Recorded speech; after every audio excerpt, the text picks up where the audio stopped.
Oke, bismillah. Assalamualaikum warahmatullahi wabarakatuh. Bismillahirrahmanirrahim. Alhamdulillahirabbil alamin. Wa bihi nasta'inu ala umurid dunya waddin. Allahumma sholli wa sallim wa barik ala habibina wa syafi'ina Sayyidina wa maulana Muhammadin wa ala alihi wa ashabihi wa man tabi'ahum bi ihsanin ila yaumiddin. Bismillah, kita lanjutkan ngaji kita. Malam ini kita ada di sesi terakhir untuk bulan Januari. Ya, jadi setelah itu mungkin kita off sebentar sekitar 1 bulanan. Kemudian kita mulai lagi. Tidak apa-apa, biar ada istirahatnya. Kalian kan waktunya libur hari ini. Kuliahnya belum mulai.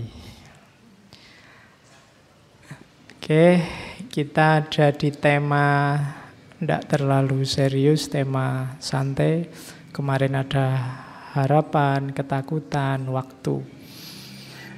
Tema-tema yang tanpa tokoh. Meskipun gagasan-gagasan yang saya bawa itu ya dari tokoh-tokoh.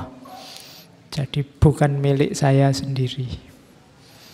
Makanya ngaji ini sebenarnya tidak luar biasa. Yang luar biasa itu ya tokoh-tokoh yang kita kaji itu. Kita cuma membunyikan kembali apa yang mereka katakan. Oke. Tema malam hari ini adalah waktu. Kebetulan waktu kita agak mundur. Harusnya jam 8, sekarang jam 8 lebih baru kita mulai. Tema waktu ini tema yang sejak zaman dulu jadi bahasan. Jadi filosof-filosof awal bahkan sejak Demokritos juga sudah membahas waktu. Plato, Aristoteles, Immanuel Kant, Newton, ada Einstein, ada Stephen Hawking. Dari tradisi abad tengah ada Agustinus, ada Ibn Rus, bahkan Ghazali dengan cara membahas masing-masing ngomong tentang waktu. Jadi yang tertarik membuat tulisan, disertasi, tesis tentang waktu, tokohnya banyak, tinggal milih.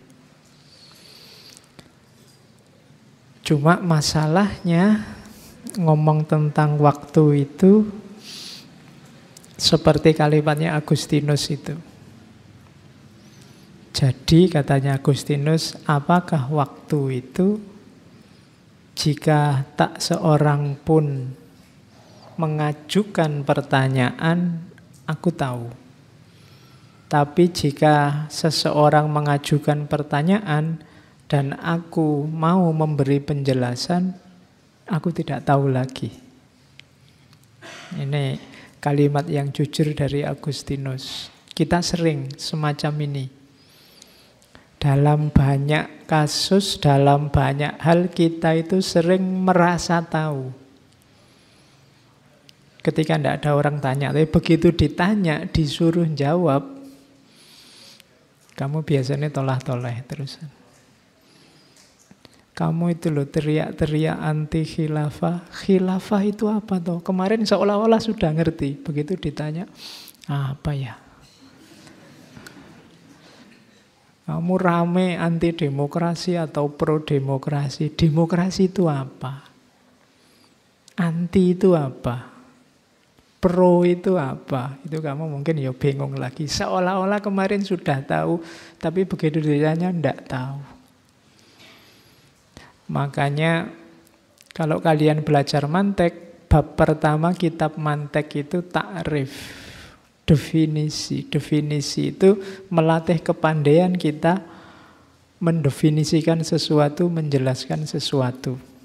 Nah ini dialami oleh Agustinus. Begitu saya ngomong waktu kan kalian rasanya sudah tahu saja ya semacam itulah Pak waktu. Bayanganmu mungkin jam, kalender, apalagi waktu Indonesia bagian Barat, WIB, WIT, kan cuma itu yang ada di pikiranmu kalau ngomong tentang waktu. Pagi, siang, sore, malam, ngomong waktu selalu begitu. Atau waktu makan, waktu tidur, waktu pacaran, waktu apel, itu bayanganmu hanya itu tentang waktu. Tapi begitu kamu ditanya, waktu itu apa? Agustinus jawab, begitu ada yang tanya dan aku mau menjelaskan, macetlah penjelasannya. Seolah-olah aku tidak tahu lagi. Tugas filsafat yang paling dasar adalah clarifying konsep. Clarifying konsep itu memperjelas konsep sesuatu.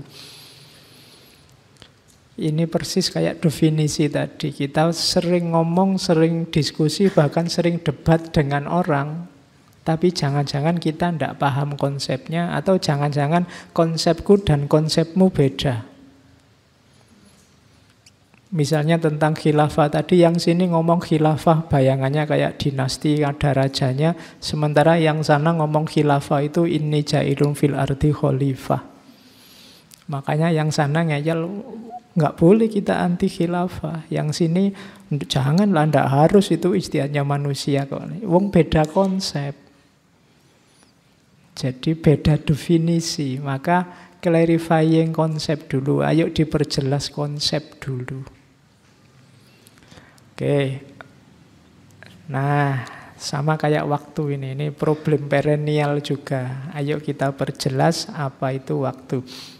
Tiba-tiba saya teringat Gibran di The Prophet, sang nabi itu. Dia juga bingung sama kayak Agustinus ketika ngomong tentang waktu. Di The Prophet itu kan ada satu bab ketika ada seorang ahli astronomi tanya, "Guru, bagaimanakah perihal waktu?" Dijawab oleh sang guru Al-Mustafa yang jadi tokohnya sang nabi, "Engkau ingin mengukur sang waktu yang tiada ukur dan tanpa ukuran." Kalimatnya panjang itu, cuma saya potong paragraf paling belakang. Dan bukankah sang waktu itu sebagaimana hakikat cinta, tiada mengenal batas ukuran serta tak dapat dibagi. Itu satu kalimat ini kan panjang. Oh, waktu itu kayak cinta ya, ndak ada batas, ndak ada ukurannya. Awal itu ndak bisa diukur. Paling awal itu kapan? Susah ngukurnya. Akhir juga ndak bisa diukur. Paling akhir itu kapan? Dibagi-bagi juga susah.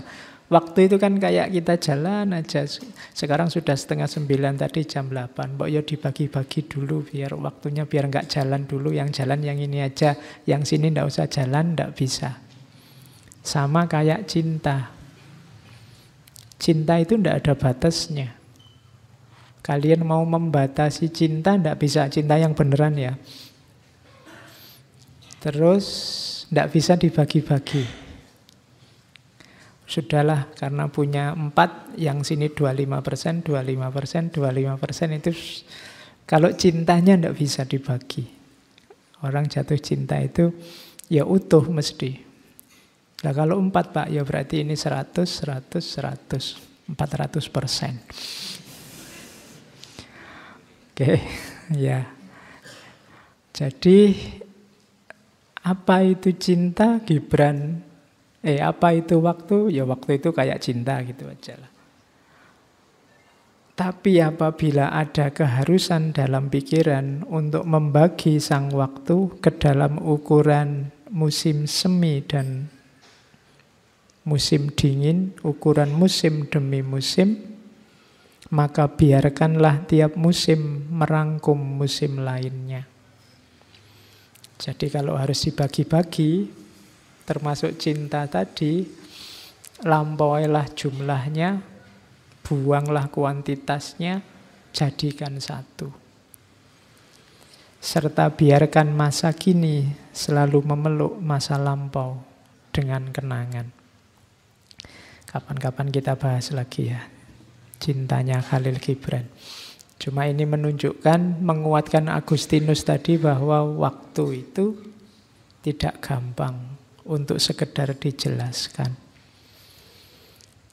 Ada sosiolog, ahli sejarah Islam, Malik bin Nabi.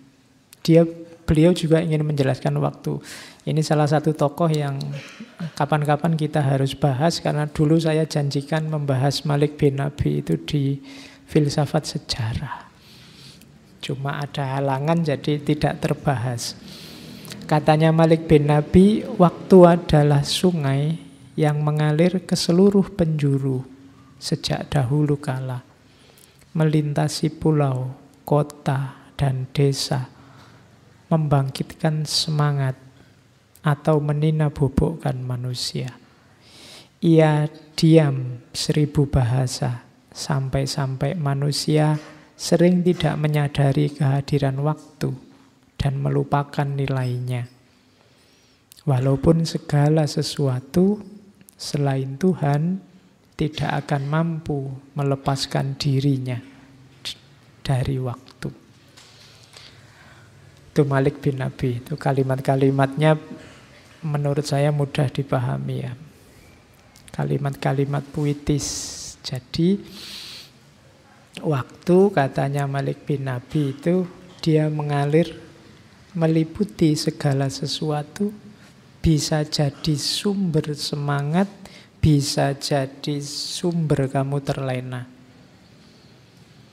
Kamu yang santai-santai menikmati waktu, tiba-tiba kaget, waduh sudah waktunya ujian, waduh sudah waktunya bayar lagi, waduh sudah umurku sudah tua, waduh sudah semester akhir. Nah, itu waktu jadi sumber yang menina-bobokkanmu. Tapi ada kalanya waktu itu jadi sumber semangat. Sama-sama ingat bahwa waduh sudah semester akhir, terus kamu jadi semangat untuk menyelesaikan.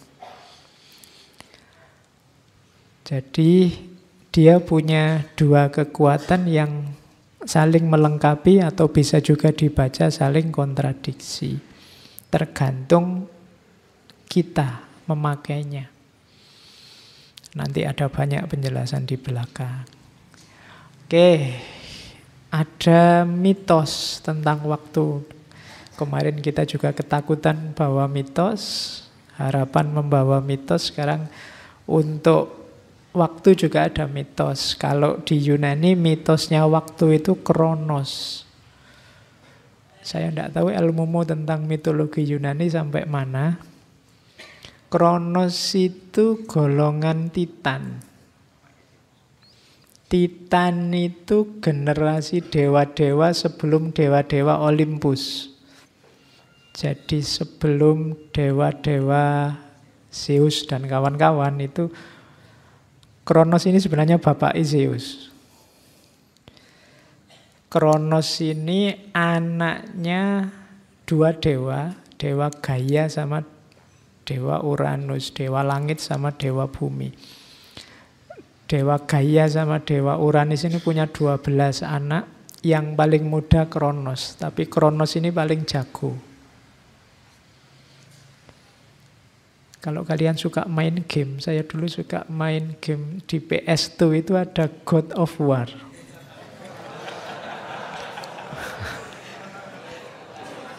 Ayo, kamu masih suka enggak? Kalau sekarang sudah God of War 3 sudah ada yang punya Jepang. God of War itu perang antara Titan sama dewa-dewa Titan sama Olympus. Yo nanti cariin nih. Kamu penggemar game enggak? Nah, jadi karena nanti yang meruntuhkan dinasti Titan ini dewa-dewa Olympus, Zeus dan kawan-kawan. Kronos ini nanti ada yang meramalkan bahwa yang akan meruntuhkan kekuasaanmu adalah anakmu sendiri. Maka terus anak-anaknya dimakan semua, termasuk itu yang di situ ya. Ada Poseidon, ada Hades, ada Hera, ada Demeter, ada Hestia. Itu dimakan semua oleh Kronos, tinggal Zeus. Cuma Zeus ini disembunyikan oleh ibunya waktu lahir. Nah, nanti akhirnya yang bisa menaklukkan Kronos ini Zeus. Dan Kronos itu kalau di Yunani konotasinya adalah penguasa waktu. Mungkin membacanya, waktulah yang melahirkanmu, tapi hati-hati. Kalau kamu kalah oleh waktu, maka waktulah yang akan menelanmu dan mematikanmu. Jadi dari situlah mitologi Kronos kemudian diasosiasikan dengan waktu. Kalau kalian mungkin kenalnya Zeus ya. Kalau Zeus itu di Gunung Olympus. Nah, ceritanya Zeus ini mirip kalau di wayang itu kayak Resi Bisma. Resi Bisma itu juga saudara-saudaranya dibunuh oleh, kalau Bisma ibunya.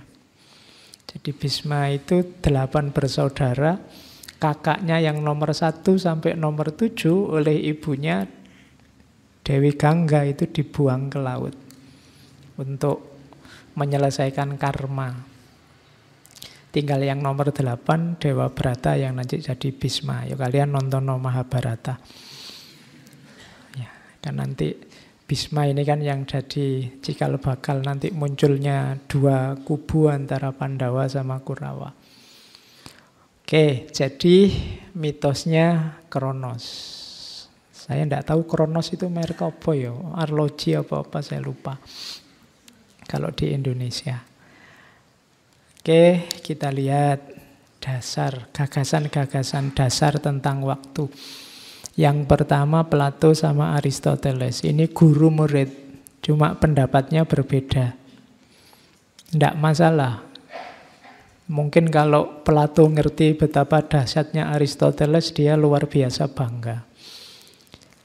Kalau menurut Plato, dan 2 orang ini nanti banyak mempengaruhi tradisi filsafat Islam dan teologi Islam dalam pandangannya tentang waktu. Kalau bagi Plato, waktu itu diciptakan abadi bareng sama dunia. Karena adanya waktu ini kan perputaran dunia ini. Perputaran alam semesta. Itu kan yang melahirkan waktu. Dulu, kemarin, besok itu kan matahari berputar, alam berputar, lahirlah namanya durasi, waktu. Jadi dia adalah makhluk pertama, termasuk generasi makhluk pertama begitu Allah menciptakan makhluk. Begitu ada makhluk, saat itu juga lahir waktu. Saat itu juga lahir masa. Cuma pendapat ini nanti dibantah oleh muridnya Aristoteles. Katanya Aristoteles, ada lemahnya pendapatnya Pak Guru saya Plato ini. Lemahnya di mana? Kalau menurut Aristoteles, waktu mendahului alam semesta. Karena alam semesta ini kan logikanya diciptakan. Kalau dia diciptakan berarti ada fase, tidak ada kemudian ada. Fase tidak ada ini kan ada waktu sudah kan. Sebelum ada alam dengan saat ada alam. Sebelum itu kan sudah menunjukkan waktu. Jadi ada waktu sebelum alam. Padahal tadi waktu itu kan bukankah muternya alam. Alam itu kan baru. Berarti waktu ini mendahului alam. Cuma ya kalau dipikir nanti bulat. Sebelum Allah menciptakan waktu, apa sudah ada waktu?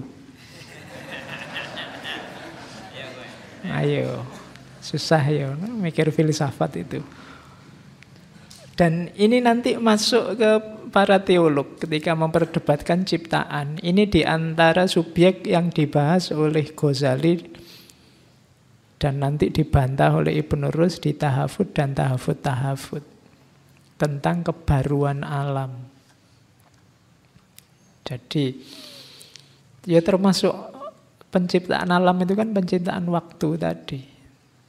Kapan Allah menciptakan waktu? Akal tidak bisa membayangkan sesuatu yang dari tidak ada kemudian menjadi ada dan dia mendahului waktu. Jadi itu debat klasik.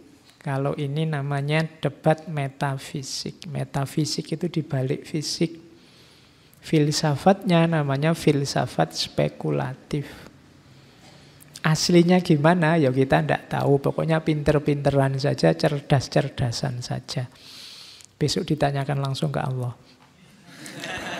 Oke, mana lebih dulu alam atau waktu? Ini kan kayak ayam sama telur. Kalau katanya Aristoteles, ya ndak bareng. Katanya Aristoteles, ya ndak mungkin bareng dong. Katanya Plato, bareng. Katanya Aristoteles, ndak bareng. Siapa dulu, siapa belakang, agak susah. Tapi ini perdebatan klasik. Masuk ke modern Newton. Newton ini termasuk yang berpandangan waktu itu mutlak sifatnya. Dia eksak, mutlak, independen, punya logik sendiri, punya proses sendiri. Di orang-orang modern nanti waktu diasumsikan sebagai linier dan terbatas. Maksudnya linier itu waktu itu jalan terus, tidak mungkin balik. Jadi maju terus, tidak mungkin ada waktu itu mundur. Meskipun kamu kalau lihat-lihat film kan banyak ada yang perjalanan kembali ke masa lalu, time travel. Isu-isunya juga banyak. Cuma nanti kalau kalian googling nanti banyak sekali argumen-argumen untuk mematahkan ketidakmungkinan perjalanan waktu ke masa lalu. Nah, kalau di modern waktu itu jalannya linier ke depan terus. Hati-hati waktu itu terbatas, maka jangan sampai kamu terlena. Karena begitu lewat, hilang sudah. Kayak kamu naik kereta, begitu ketinggalan, selesai sudah. Karena keretanya tidak bisa balik. Sudah terlanjur jalan. Ini basicnya cara berpikir modern. Di antara tokohnya Newton. Jadi waktu itu sifatnya linier, terbatas. Itu yang muncul banyak istilah hari ini kan ada keburu waktu, kehabisan waktu. Jadi seolah-olah kenapa waktu bisa habis? Ya karena waktu terbatas. Bahkan ada time is money. Waktu adalah uang. Begitu kamu kehilangan waktu, kamu kehilangan uang. Jadi kamu ikut ngaji ini kan mau nyari menghabiskan waktu secara bermanfaat biar tidak merasa rugi. Kan antara lain itu. Itu mungkin termasuk kamu menganut gagasan waktu itu linier dan terbatas. Sehingga orang modern itu dikenal banyak yang keburu-buru. Pingin nang segera beres urusannya nang. Nah, itu karena dia punya pendapat waktu ini harus dimanfaatkan baik-baik karena dia jalan terus. Tidak bisa kembali. Oke, ini gagasannya Newton. Dasarnya. Yang punya teori gravitasi. Waktu itu mutlak, waktu itu absolut. Dia berjalan secara linier dan terbatas. Terus, pandangan pertama. Pandangan kedua, kebalikannya. Waktu itu sirkuler, berputar. Jadi tidak jalan habis, tapi apa balik. Ya mungkin dari segi kuantitas waktu itu bisa hilang, tapi dari segi kualitas dia bisa balik. Jadi waktu itu berputar ulang. Waktu itu melingkar. Dia ada pola-polanya. Waktu itu bukan sumber daya yang tak terbatas, yang terbatas, tapi dia tidak terbatas, berulang terus. Coba perhatikan waktu real dalam misalnya Indonesia. Indonesia itu dulu zaman penjajahan kita perang terus merdeka. Begitu merdeka kan tidak berhenti perang. Muter lagi, perang lagi, ada pemberontakan-pemberontakan. Terus ganti orde baru. Terus perang lagi kan untuk menjatuhkan orde baru. Ganti reformasi, puter terus. Dan kalau ditarik ke belakang, zaman kerajaan-kerajaan, ya memang isinya perang terus. Mojopahit jaya terus perang. Singosari mendirikannya pakai perang, keruntuhannya karena perang. Mojopahit mendirikannya perang, keruntuhannya karena perang. Nanti Demak juga begitu, Pajang juga begitu, Mataram sampai pecah-pecah. Kemudian jadi Indonesia isinya perang. Jadi kalau ada yang bilang Indonesia negara damai, negara ramah, ya mungkin saja. Tapi kok sejarahnya banyak perangnya. Sampai hari ini perangnya ganti kan, dunianya dunia maya sekarang. Kalau dulu perangnya dunia nyata. Masih perang. Ternyata muter dan tidak jauh-jauh, ya situ-itu aja.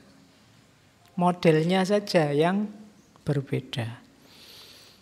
Jadi sejarah itu berulang. Kalau ada yang punya pandangan begitu, itu namanya punya pendapat waktu itu sirkuler. Jadi jangan takut kehabisan waktu, waktunya selalu ada dan berputar lagi. Kamu males, kok terus gagal? Jangan putus asa. Akhiri kemalesanmu, nanti kamu akan jadi sukses. Jangan khawatir, muter. Tapi kalau kamu males, ya muter lagi, kamu ketemunya gagal lagi.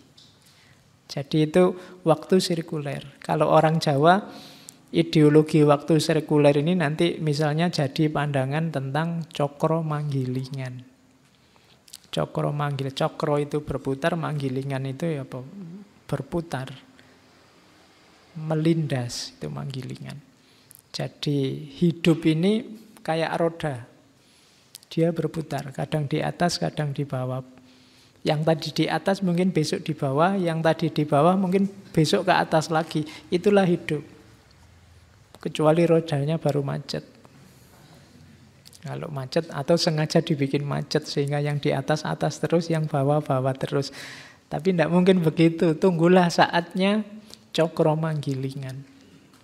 Tidak ada orang jaya terus-terusan, tidak ada orang jatuh terus-terusan. Jadi itu di Jawa. Makanya kuasailah cokro manggilingan ini. Kalau di Jawa kuncinya apa? Triwikromo. Triwikromo itu menguasai 3 dunia. Masa lalu, masa kini, dan masa depan. Kalau 3 dunia ini kamu kuasai, maka kamu bisa menaklukkan cokro manggilingan tadi. Naik turunnya hidupmu tidak lagi berpengaruh padamu kalau pas di bawah. Kamu juga tidak akan merasa kesakitan, kalau pas di atas kamu tidak akan lupa diri. Nah, itu ideologi waktu sirkuler. Ternyata waktu juga berputar. Tergantung kamu menjelaskannya gimana. Yang benar yang mana, Pak? Linear apa sirkuler?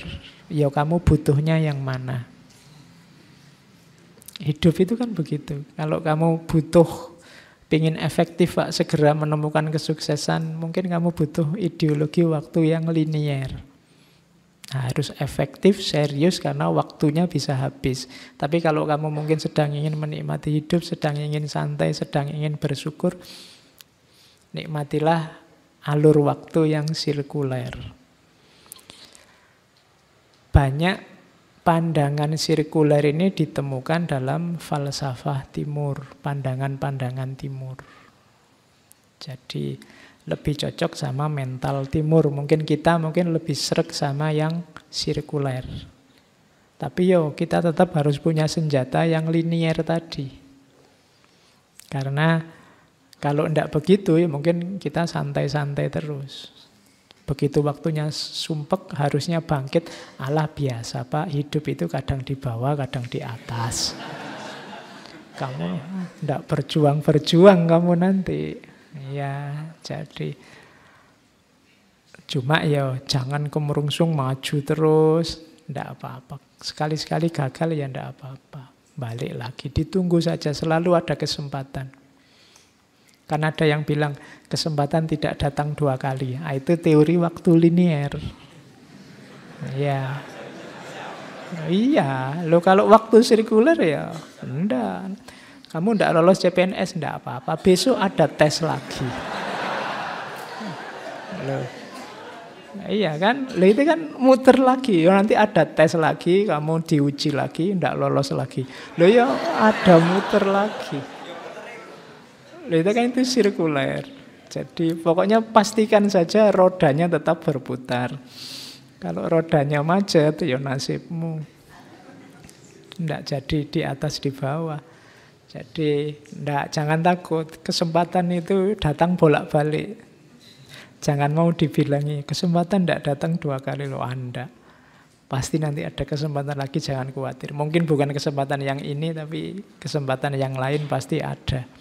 Kemarin waktu yang kita ngomong harapan kan, jangan putus harapan, tidak apa-apa. 1 menolak, tidak apa-apa. Masih puluhan menunggu. Puluhan tahun lagi maksudnya. Oke. Oke. Jadi itu teori kedua.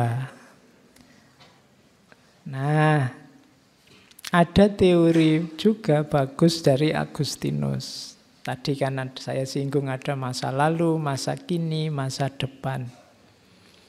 Kita banyak menganalisis apapun dengan teori 3 ini kan. Waktu itu ada 3 fase, masa lalu, masa kini, dan masa depan. Nah, Agustinus ini termasuk filosof skolastik, punya teori bahwa sebenarnya tidak ada masa lalu, tidak ada masa depan. Waktu itu yang ada hanya masa kini. Loh kan ada Pak masa lalu, kemarin kita ngalami. Loh yang kemarin itu masa kininya yang kemarin, ketika hari ini. Loh ya kan, ketika hari ini dia bukan masa lagi. Itu dia masa lalu versi masa kini. Kenapa? Hari ini dia cuma jadi kenangan, jadi memori. Dia sudah tidak ada. Yang ada itu hanya masa kini. Masa depan juga gitu. Masa depan itu kan cuma analisismu, hitung-hitunganmu, prediksimu besok ada apa. Tapi dia sebenarnya tidak ada.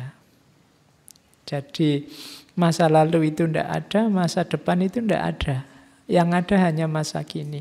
Masa lalu itu tampil di masa kini tidak sebagai dirinya sendiri, tapi sebagai kenangan, sebagai ingatan masa kini terhadap masa lalu.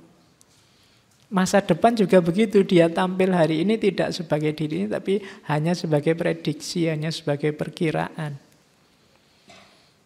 Maka yang ada hanya masa kini. Jadi kamu yang galau karena masa lalu, itu sebenarnya kamu galau oleh sesuatu yang tidak ada. Sudah hilang. Termasuk kamu yang galau tentang masa depan. Besok saya mau jadi apa, itu kamu sumpek, sedih tentang sesuatu yang tidak ada. Wong tidak mesti begitu kok kamu.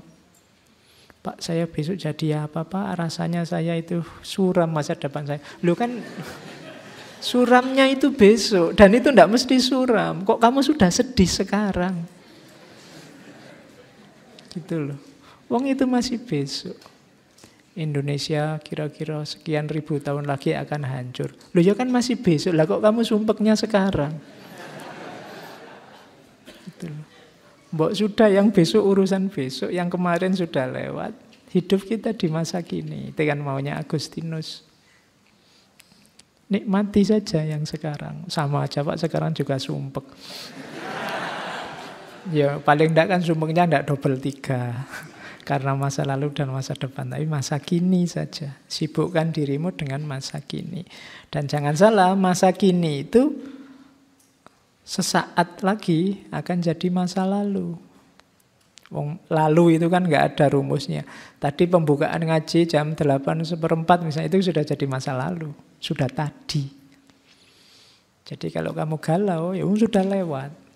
Ceritanya sudah beres. Kan tadi dibilangin perjalanan waktu itu tidak mungkin. Jadi makanya ada pepatah penyesalan sesal kemudian itu tiada berguna. Kenapa tidak berguna? Wong sudah lewat peristiwanya. Oke.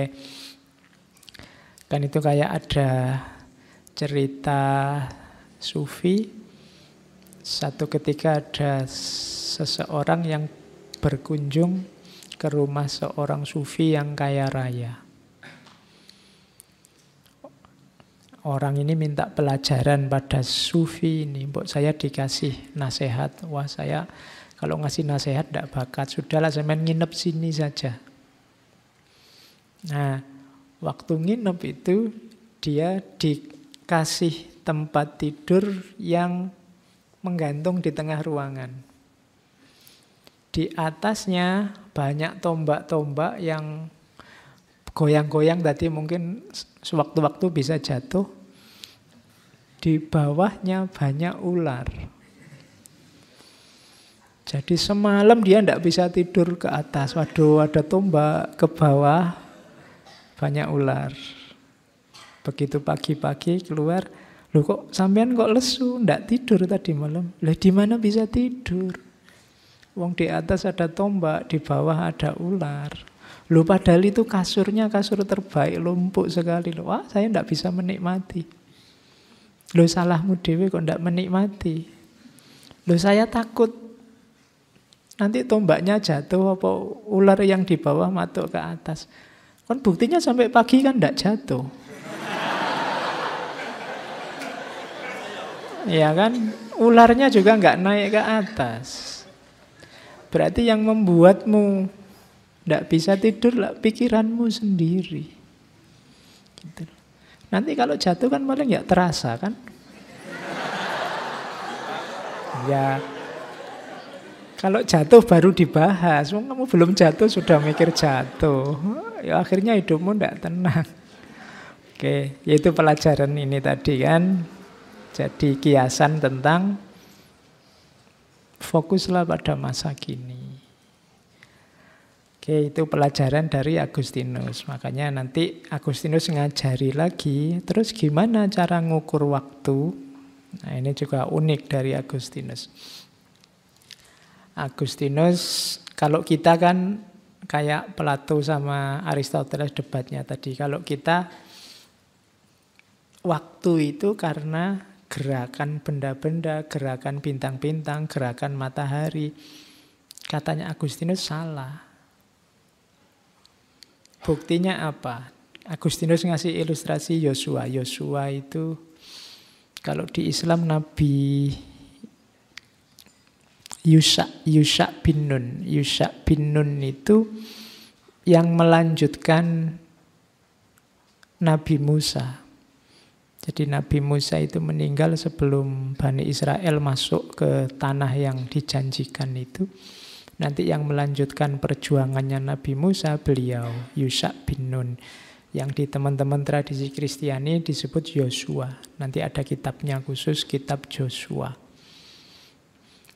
Nah, Yusha bin Nun ini nanti yang bisa menaklukkan Kan'an. Kan'an itu daerah Palestina, Libanon, Yordania sekarang. Satu ketika Yusha bin Nun ini mau perang, menaklukkan satu daerah, cuma mungkin tempat yang mau ditaklukkan agak jauh, dia jalan sampai ke tempat untuk perang itu sudah sore. Mungkin itu hari Jumat, karena kalau hari Sabtu kan tidak boleh ngapa-ngapain. Ya, kayak di kita hari Jumat. Nah, mungkin sampai sana Jumat sore. Wah ini gawat ini, pasukan sedang semangat mau perang. Ini kalau ditunda, besok bisa kalah ini. Akhirnya Yusha bin Nun madep ke matahari, dipentelengi mataharinya. Saya mengemban tugas dari Allah, engkau juga mengemban tugas dari Allah. Terus berdoa sama Allah, tolong mataharinya suruh berhenti sebentar. Ya, kita menaklukkan daerah ini, tapi mataharinya jangan tenggelam. Kalau zaman dulu, kalau matahari tenggelam itu kan tidak boleh perang. Kalau sekarang kan kebalikannya, mau perang nunggu matahari tenggelam. Oke, nah mataharinya berhenti, tapi terus bisa menaklukkan dan menang. Terus mataharinya jalan lagi. Kalau di ceritanya wayang kan ada itu kan, waktu Arjuna bersumpah mau membunuh Jayadrata. Jayadrata ini yang bunuh anaknya Arjuna namanya Abhimanyu. Jadi dia bersumpah, pokoknya besok kalau sampai matahari terbenam, saya tidak bisa bunuh Jayadrata, aku yang bunuh diri. Itu kan Arjuna. Krishna sumpek ini, waduh bikin sumpah aja kok yang marahi sumpek. Dan Jayadrata tahu sumpahnya Arjuna ini, terus dia sembunyi. Pokoknya hari itu dia tidak kemana-mana, dilindungi, disembunyikan, biar tidak keluar. Pokoknya nggak usah perang aja, lumayan sudah Arjuna nanti bunuh diri. Itu kan sudah sore, mataharinya mau turun, sama kasusnya. Cuma kalau Krishna mataharinya nggak disuruh berhenti, cuma ditutupi pakai senjatanya cakra itu. Begitu mataharinya ditutupi, orang teriak-teriak, wah sudah sore ini, wah ini semua ngumpul pengen lihat gimana Arjuna bunuh diri. Termasuk Jayadrata, dia juga pengen lihat Arjuna yang bunuh diri. Begitu Jayadrata keluar, senjatanya diambil, masih siang, terus kelihatan, nah itu dia Jayadrata. Ceritane wayang begitu. Nah ini dipakai oleh Agustinus. Mataharinya berhenti. Harusnya kalau waktu itu karena gerak, begitu matahari berhenti, waktunya kan berhenti. Tapi ternyata kan tidak. Kita bisa tanya berapa lama matahari berhenti. Loh itu juga waktu. Matahari berhenti 2 jam Pak. Loh itu kan sudah waktu juga. Mataharinya tidak muter loh, tapi waktunya tetap ada kan. Berarti waktu itu mungkin bukan pergerakan benda-benda. Sudah setahun loh Pak, mataharinya tidak muter-muter misalnya. Loh, tahun itu kan waktu. Padahal menurutmu kan waktu itu karena matahari berputar sampai di orbitnya atau bumi mengelilingi matahari nanti 365 hari, kita sebut setahun. Tapi mungkin buminya mandek atau mataharinya mandek, tetap kan kita tanya berapa lama bumi tidak berputar. Loh harusnya kalau bumi tidak berputar kamu tidak bisa tanya berapa lama. Karena berapa lama itu kan jawabannya waktu. Kalau bumi tidak berputar ya harusnya tidak ada waktu, tidak bisa dihitung. Tapi tetap bisa, kenapa? Oh, berarti kuncinya tidak di gerakan benda-benda katanya Agustinus. Kuncinya di mana? Kalau katanya Agustinus, kuncinya di mental. Yo, manusialah yang mengklasifikasi waktu, manusia yang memahami waktu. Mengingat masa lalu, menikmati masa kini, membayangkan masa depan. Ada masa lalu, masa kini, masa depan. Itu hadirnya di mana? Dalam diri kita. Jadi ukuran waktu itu manusia. Sebenarnya. Bukan benda-benda atau gerak alam. Nah, itu istilahnya Agustinus. Jadi kalau ada yang tanya, apa ukurannya waktu? Manusia. Itu kan uniknya filsafat kalau jawab persoalan. Padahal selama ini teori kita ya waktu itu kan sifatnya objektif kayak Newton tadi. Tapi katanya gitu ya enggak. Ukurannya waktu itu mentalnya manusia, diri kita. Nah, itu pandangannya Agustinus. Terus dilanjutkan teori itu oleh Agustinus, ada waktu objektif, ada waktu subjektif. Waktu objektif itu yang di kalender-kalender arlojimu itu kan waktu objektif. Waktu subjektif itu waktu yang kamu rasakan. Waktu yang kamu serap untuk dirimu sendiri. Ngaji ini bagi yang tidak ngantuk, mungkin waktunya biasa saja, tapi bagi yang ngantuk rasanya kok lama ya. Kamu sudah teklak-tekluk bangun lagi, belum selesai, sudah ngantuk, bangun lagi, belum selesai juga kok suwi. Sementara yang tidak ngantuk biasa saja.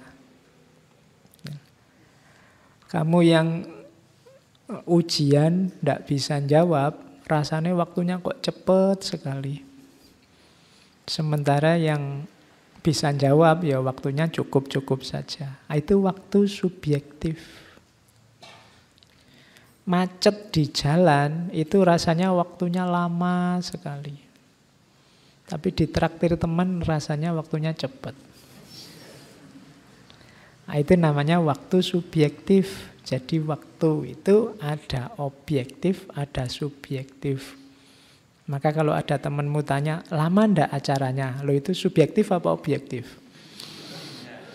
Ya, kalau objektif ya biasa sih paling 1 jam. Tapi kalau subjektif mungkin lama. Karena ngaji filsafat itu kan membosankan, jadi suwi rasanya. Nah, itu namanya subjektif. Jadi waktu itu katanya Agustinus ada objektif, ada subjektif.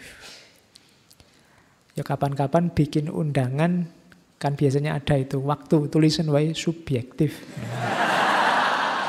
Ya.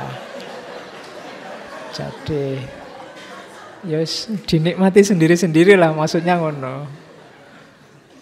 Oke. Iya. Kalau pas pacarmu datang itu rasanya cepet. Kalau pacarmu nggak datang rasanya lama, membosankan. Waktu subjektif itu berarti. Jadi itu pandangannya Agustinus. Nanti banyak jadi dasar analisis tentang waktu.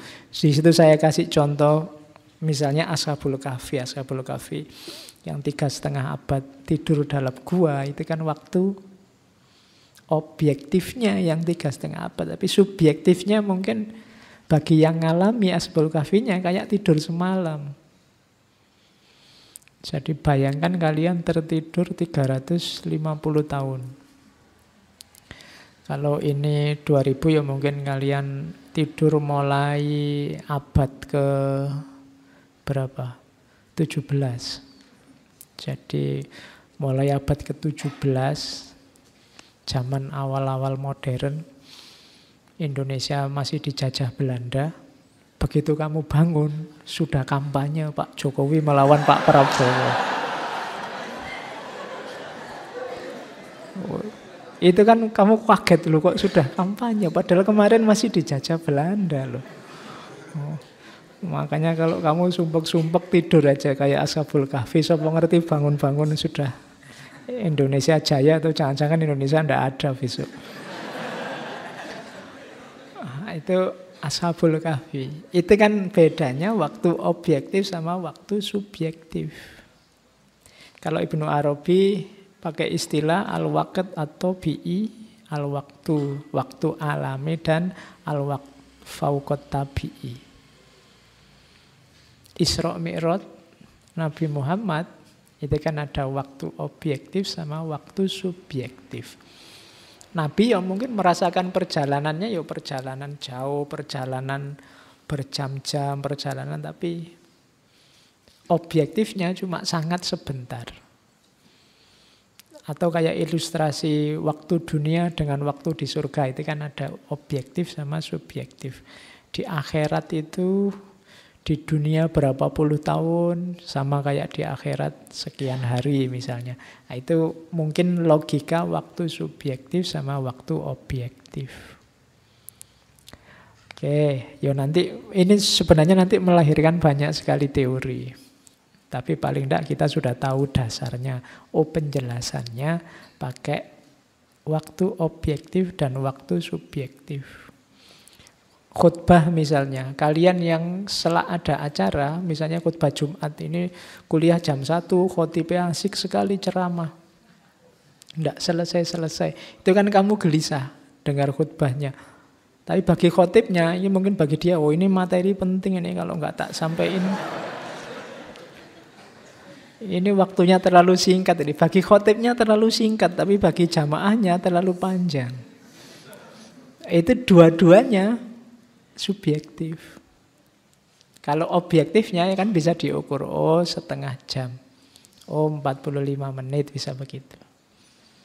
Oke, ya kalau kalian ngalami gitu sebenarnya ya diinterupsi saja. Dulu saya punya teman khotbah Jumat itu diinterupsi.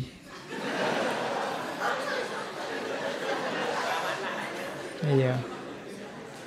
Jadi khotib lagi asik-asiknya dia angkat tangan, interupsi khotib.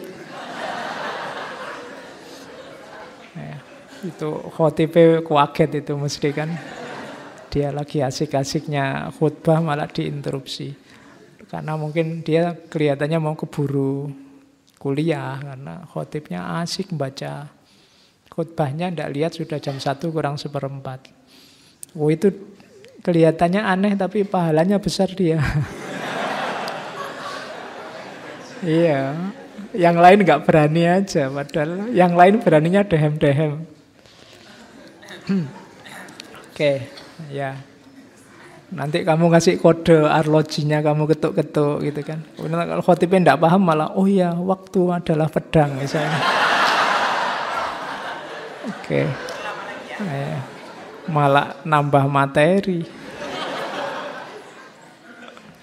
Jadi, nah itu bedanya waktu objektif sama waktu subjektif. Kalau ini dari Heidegger, ada waktu eksistensial. Heidegger membahas waktu pakai dua istilah kalau dalam bahasa Jerman, Innersichtkeit dan Zeitlichkeit.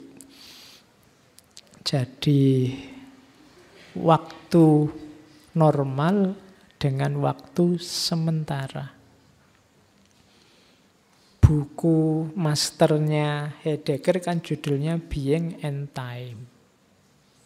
Jadi waktu yang normal, waktu yang kalau diterjemahkan terlek keberadaan dalam waktu, ya segala hal, kalau bahasanya tadi semua makhluk itu ada dalam waktu. Sebenarnya ya lengkapnya dalam ruang dan waktu. Kayak teorinya Stephen Hawking itu. Jadi selalu ada jalinan ruang dan waktu yang tidak terpisah. Segala hal. Cuma khusus untuk manusia, cara memahami waktunya beda. Karena bagi Dasein, waktu itu bukan sesuatu yang niscaya atau untuk dinikmati saja, tapi manusia itu sendiri harus mewaktu. Mewaktu itu mengada dalam waktu. Eksis sesuai waktu. Jadi eksislah, jadi dirimu, tampillah dalam waktu. Berarti apa? Ya being and time tadi. Mengadalah dalam ruang dan waktu. Namanya Dasein.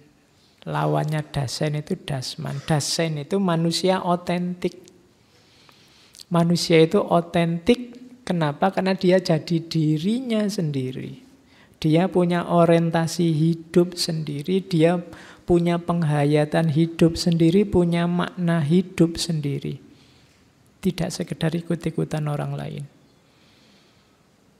Punya referensi boleh, tapi semua keputusan putuskanlah sendiri.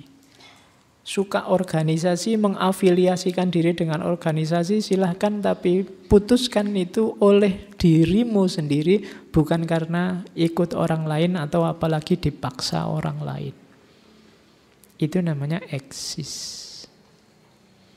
Mengada dalam waktu. Mewaktu. Jadi waktu akhirnya punya makna eksistensial. Waktu waktu jadi pendukung dirimu untuk eksis. Yang hadir ngaji malam ini karena kamu ingin hadir sesuai orientasi hidupmu, kamu punya penghayatan dan pemaknaan sendiri tentang ngaji ini. Maka kamu yang hadir jadi eksis.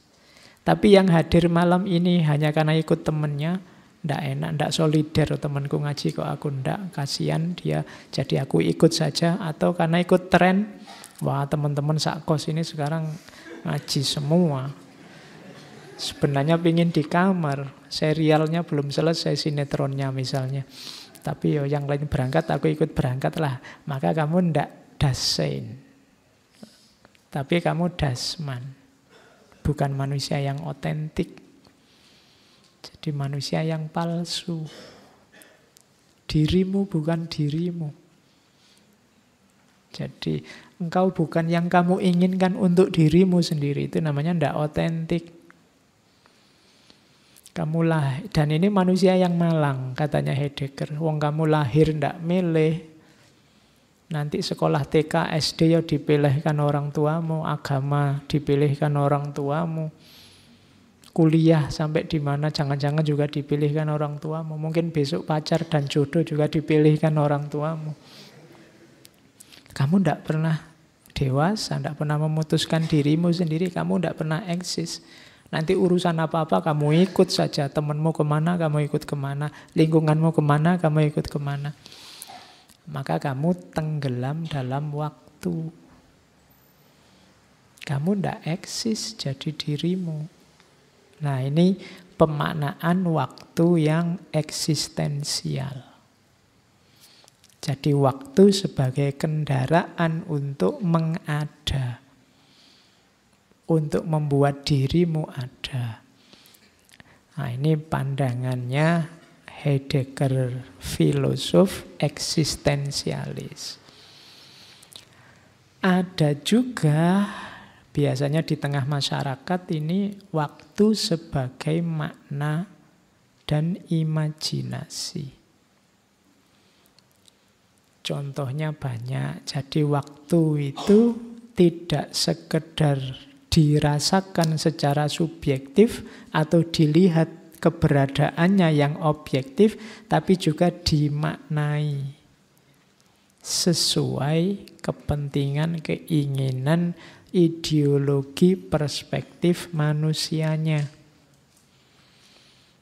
Kalau waktu yang objektif itu satu, waktu yang subjektif juga satu sesuai yang kamu hayati masing-masing. Tapi ada level yang berbeda, yaitu waktu yang sifatnya maknawi dan imajinasi. Kalau ini biasanya sifatnya kesepakatan. Matahari atau bumi mengitari matahari itu objektif, tapi terus dipecah-pecah jadi namanya kalender. Itu sifatnya maknawi. Makanya kalender ada banyak. Kamu tidak bisa tanya kalender yang paling cocok pas itu kalender apa ya? Oh ya macam-macam.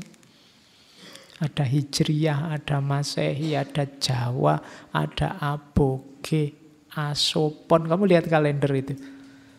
Saya tidak yakin kalian yang mahasiswa setiap kata yang di kalender itu kamu paham. Sistem penanggalan itu. Jadi lu masing-masing ada nalar falaknya sendiri-sendiri itu.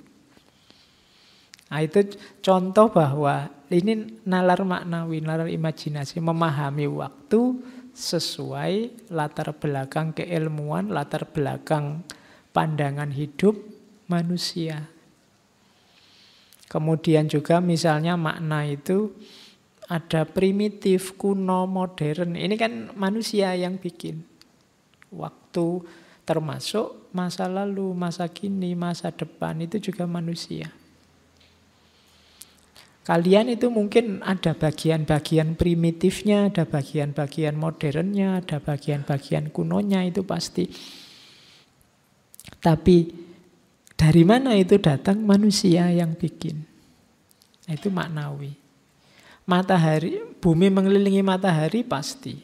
Tapi per berapa, membaginya seperti apa? seminggu itu enaknya dibagi 7 atau 5 kayak Jawa itu, atau mungkin bisa lebih. Wong itu kesepakatan. Rumusnya yang bikin manusia. Ini hubungannya dengan makna dan imajinasi. Dasarnya bulan apa matahari, itu kan nanti beda. Atau mungkin kamu mau, Pak saya pengen bikin kalender sendiri, ya silahkan. Mungkin dasarnya apalah misalnya. Dasarnya mood, Pak. Jadi kalau lagi moodnya enak gimana, moodnya nggak enak gimana misalnya. Nah itu imajinasi.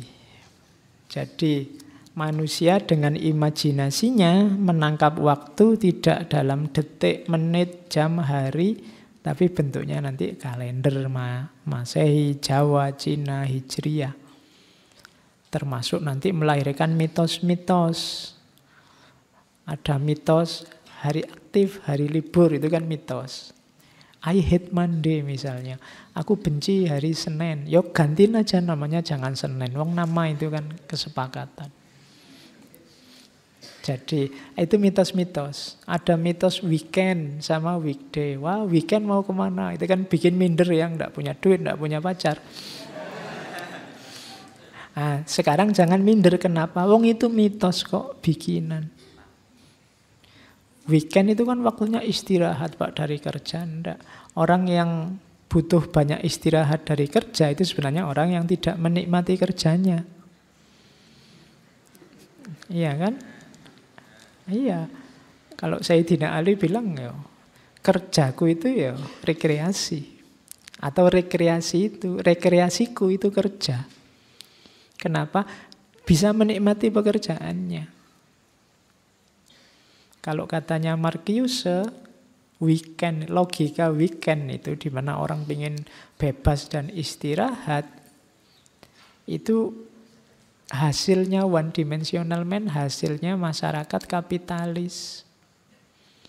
Ketika orang dipaksa kerja tanpa passion, targetnya apa? Cari uang. Demi apa? Kebutuhan kapital. Jadi dia tidak menikmati, padahal kerja itu kan harusnya eksistensial. Dengan kerja kamu merasa ada, kamu merasa dibutuhkan, kamu jadi manusia. Karena kamu menghasilkan sesuatu, tapi di masyarakat kapital kamu tidak menikmati pekerjaanmu. Karena pekerjaan itu kadang-kadang tidak berhubungan sama eksistensimu, targetnya cuma cari uang. Akhirnya kamu tersiksa saat bekerja. Kompensasinya apa? Kamu sewenang cuti, sewenang hari libur, sewenang. Nah, itu logika weekend kan munculnya di situ. Kuliah misalnya yang bukan passionmu, bukan bidangmu, kamu nggak menikmati di situ, itu kan siksaan. Luar biasa. Kalau libur kamu bahagia setengah mati. Wong nggak libur pun kamu meliburkan diri. Jadi nah itu harus dicek lagi. Jangan-jangan memang bukan passionmu, bukan wilayah yang kamu sukai. Harusnya kerja itu melahirkan passion, melahirkan percaya diri, identitas diri. Nah, ada banyak mitos-mitos, termasuk ada mitos-mitos hari keberuntungan atau waktu sial. Ada kayak gini mitos. Itu saya tidak ngomong salah, tapi itu manusia yang memaknai. Jadi waktu yang sial, waktu yang kurang baik, waktu yang baik, itu hitung-hitungannya manusia. Bisa iya, bisa tidak, cuma itu sumbernya manusia. Meskipun kamu anti misalnya, Pak saya anti tanggal 13 Pak. Kamu anti pun ya tetap nanti kamu melewati tanggal 13. Tidak mungkin kamu tidak, kenapa 13 ini objektif.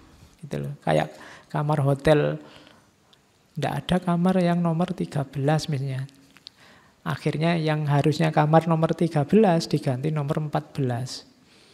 Loh itu misalnya ada setannya yang bikin sial, apa setannya bisa ditipu yang harusnya 13 diganti 14 itu. Loh misalnya, oh ini kan harusnya 13 tapi 14 ya, apa ya begitu. Itu yang masalah itu angka 13-nya apa urutan ke-13-nya. Nah, itu kan makna dari manusia. Ada yang umur 13 enggak di sini? Jangan-jangan kamu memaknai wah umur 13 itu umur sial misalnya. Enggak. Nah, jangan takut wong makna dari manusia kok. Imajinasi, ideologi, mitologi yang membuat manusia. Tinggal diatur saja. Oke, jadi ini tadi ada macam-macam linier, sirkuler, imajinatif, tentang waktu. Nah, kalau ini Einstein, saya sebenarnya pengen banyak ngomong kuantum, relativitas, tapi kok membayangkan kalian kata agak berat.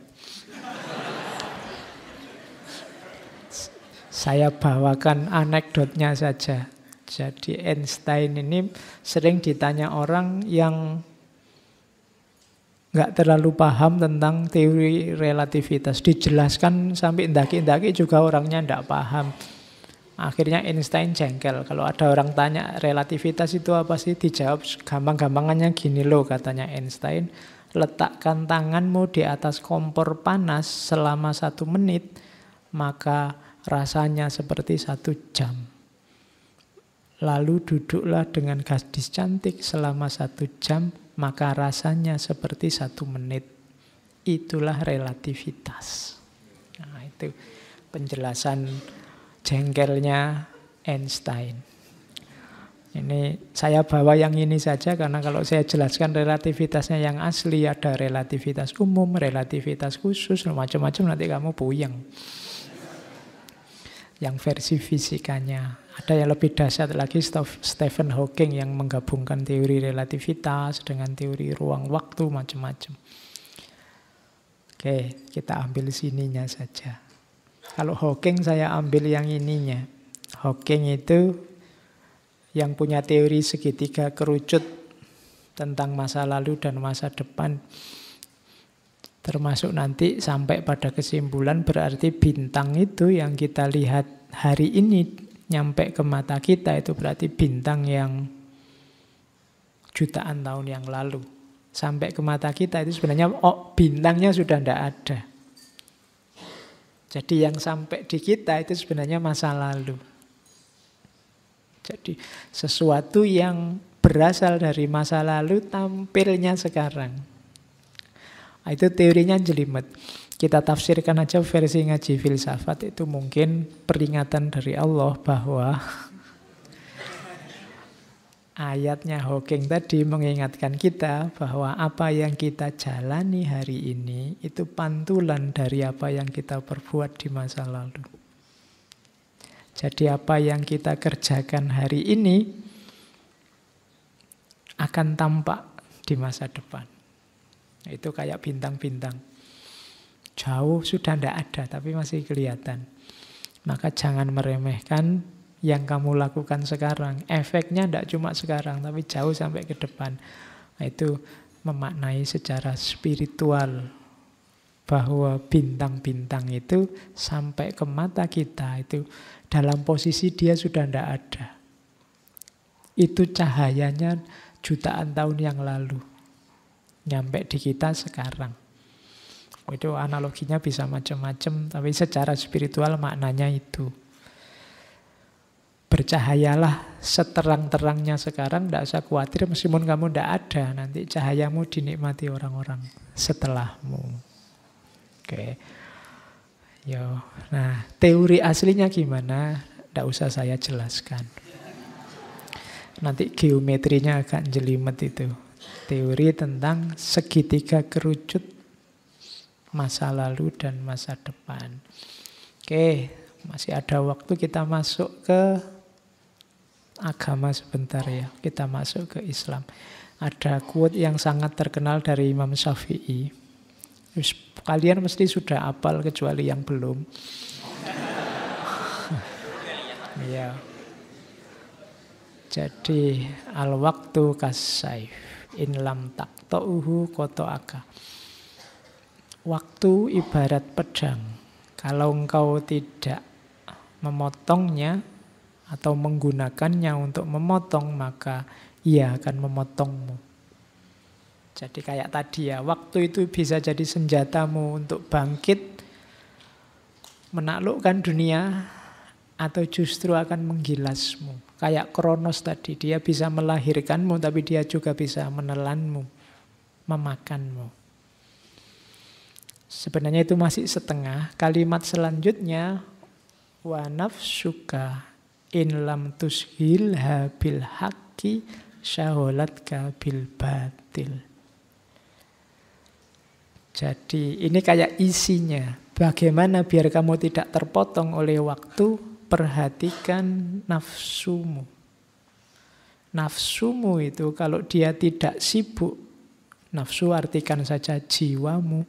Kalau dia tidak sibuk dengan kebenaran, maka dia akan menyibukkanmu dengan kebatilan.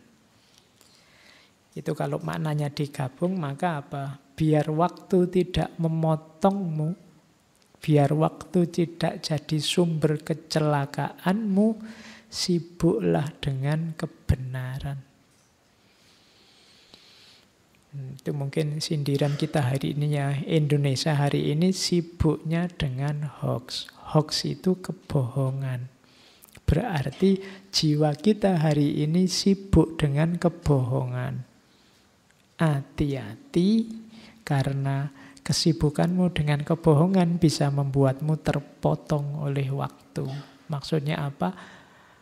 Waktumu terbuang sia-sia, tidak produktif, kita tidak menghasilkan apa-apa selain musuh, gegeran, dan kerusakan. Nah, itu nasihat panjang dari Imam Syafi'i. Cuma ini terkenal karena dikutip oleh Ibnu Qayyim di Al-Jawabul Kafi. Oke, jadi itu nasihatnya Imam Syafi'i. Kalau dalam Islam ngomong tentang waktu itu ada beberapa istilah. Dalam Al-Quran juga ada beberapa istilah. Yang pertama ajal, yang kedua dahar, yang ketiga waqt, yang terakhir asar. Ajal itu batas akhir. Idza jaa ajaluhum la yastakhiruna sa'atan wa la yastaqdimun. Kalau sudah sampai ajalnya, tidak bisa dimajukan atau dimundurkan. Jadi batas akhir. Misalnya kalau di kampus, batas akhir ujian itu berarti ajalnya ujian. Itu tanggal sekian. Ya memang maksudnya itu. Jadi batas akhir. Umur kita batasnya di mana? Jadi ajal fokusnya pada batas akhir. Banyak ayat yang isinya ajal, maksudnya mengingatkan bahwa segala sesuatu termasuk manusia ada batas akhirnya. Kamu sedang sumpek, ingatlah kesumpekanmu ada ajalnya, ada batas akhirnya. Maka jangan terlalu galau. Kamu sedang senang, dapat kenikmatan juga, jangan lupa diri karena ada batasnya. Karena kenikmatan itu kalau kamu tidak hati-hati mengelola, melampaui batasnya, bisa jadi kesumpekan, kesusahan. Jadi itu pelajaran dari kata-kata ajal. Ingatlah segala sesuatu ada ajalnya, ada batasnya. Tidak ada senang terus-terusan atau sedih terus-terusan. Tidak ada nikmat terus-terusan atau laknat terus-terusan. Ada batas-batasnya. Yang kedua, dahar. Dahar ini kalau bahasa pasnya mungkin durasi. Durasi itu ngitungnya sejak lahir sampai mati, itu durasi. Misalnya HP ini durasinya, masa hidupnya adalah berapa? 7 jam kalau aktif misalnya, kalau masih baru. Nah, itu namanya durasi. Dari 24 jam hidupmu aktif itu mungkin durasi meleknya ya 24 dikurangi 8. 16 jam misalnya. Kamu lebih 16 jam mungkin kamu sudah lemes. Nah, itu dahar namanya. Alam semesta ini ada durasinya. Kalau ajal itu yang dilihat batas akhirnya, kalau dahar ini dilihat durasinya. Awal sampai akhirnya. Jadi dahar ini mengingatkan bahwa segala sesuatu itu selalu ada awalnya dan ada akhirnya. Kecuali Allah. Allah itu tidak berawal, tidak berakhir. Tapi semua makhluk ada awalnya, ada akhirnya. Namanya durasi. Kesenanganmu ada awalnya, tapi nanti pasti juga ada akhirnya. Akhir dari sesuatu, awal dari yang lain. Nah itu pakai istilah dahar. Ada lagi istilah waktu. Kalau waktu ini biasanya ngomong peluang. Ngomong tentang kesempatan. Itu biasanya pakai istilah waktu. Inna sholata kanat alal mu'minina kitabam mawqut. Jadi sholat itu ada waktunya. Kitabam diwajibkan berwaktu mawqutan. Ada waktu-waktunya, ada kesempatannya. Ada zuhur, asar, maghrib. Ini kan waktu-waktu sholat. Istilahnya waktu. Karena begitu lewat ya kita kehilangan kesempatan. Makanya misalnya subuh. Subuh itu dari munculnya fajar sampai menjelang munculnya matahari. Nah, itu subuh. Begitu jam 7 kamu sholat subuh, kamu kehilangan waktu. Jadi ada waktunya. Jadi kuliah itu waktunya sampai semester 14. Begitu lewat semester 14 kamu sudah kehilangan waktu. Nah, itu waktu. Yang diwanti-wanti tadi jangan sampai kehilangan waktu. Al-waktu kas-soif. Begitu kamu kehilangan kesempatan, kamu akan habis. Nah, itu waktu. Ada lagi asar. Ya, memaknainya asar. Atau waktu menjelang terbenamnya matahari itu kan asar. Tapi ini ngomong tentang masa. Kalau ngomong asar ini lebih banyak ngomong keharusan mengisi dengan kebaikan. Kenapa? Karena ini sudah detik-detik mau tutup. Itu asar. Asar itu kan ketika siang sudah habis mau ganti malam. Jadi waktu penting dalam hidup kita itu asar. Asar itu sudah mau maghrib. Mau maghrib itu berarti mau malam. Kalau kamu mau melakukan kebaikan, segera lakukan. Karena kalau tidak, sebentar lagi malam. Itu waktu asar. Makanya banyak hadis yang menekankan sholat asar. Termasuk Al-Quran yang ada kata-kata wassolatul wusto, itu banyak yang mengartikan sholat wusto itu sholat asar. Karena ini memang waktu penting, kunci. Kalau mau tobat, segera tobat. Karena begitu lewat, malam sudah. Waktunya tidur. Jadi ini waktu batas itu asar. Makanya Al-Quran mengingatkan wal asri. Demi waktu, demi masa. Ini kan surat favorit. Ya. Karena pendek ya, ini surat-surat idola. Iya, koncone Al-Ikhlas, koncone Al-Kausar, itu kan surat idola. Kalau ada yang mau silakan kamu nulis buku surat-surat idola. Ya, ini diidolakan oleh para makmum. Ya, dan imam yang tidak banyak apal. Itu kan wal asri. Itu pun kadang-kadang kamu yang bulat. Oke, wal asri innal insana lafi khusrin. Jadi demi waktu asar ini saya bilang. Atau kadang-kadang ya demi masa. Karena memang artinya bisa juga demi masa. Saya dulu punya guru yang di kesempatan apapun dalil yang beliau pakai adalah wal asri. mbok jangan males. Kan ada ayatnya, wal asri. Mbok kalau kerja itu yang bener, wal asri.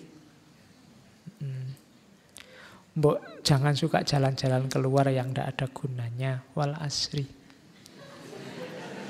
Ya, iya. Apa sih enaknya punya pacar, kemana-mana jalan berdua, tidak ada untungnya, wal asri. Iya. Kamu menasehati apapun bisa pakai dalil wal asri ini. Iya, eman-eman waktumu kan gitu.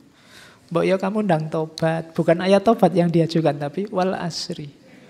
Kalau kamu tidak segera tobat, waktunya loh, wal asri. Jadi ini kan artinya multifungsi kan. Alhamdulillah kamu sekarang punya ayat untuk segala momen. Jadi wal asri innal insana lafi khusrin. Setiap manusia pasti rugi kecuali orang yang punya karakter beriman, beramal soleh, saling menasehati. Isilah waktumu dengan 3 ini, maka kamu tidak akan ditelan oleh waktu. Ingat-ingatlah kamu harus beriman. Beriman itu maksudnya apa? Sadarilah kamu itu terbatas, tidak berdaya, tidak wajib ada, punya banyak kelemahan. Maka kalau kamu tidak beriman, hanya mengandalkan dirimu sendiri, kamu akan rugi. Karena dirimu sangat lemah dan terbatas. Yang kedua, beramallah soleh. Lakukan kebaikan sekecil apapun, sesedikit apapun yang kamu tahu. Kalau tidak, kamu akan rugi.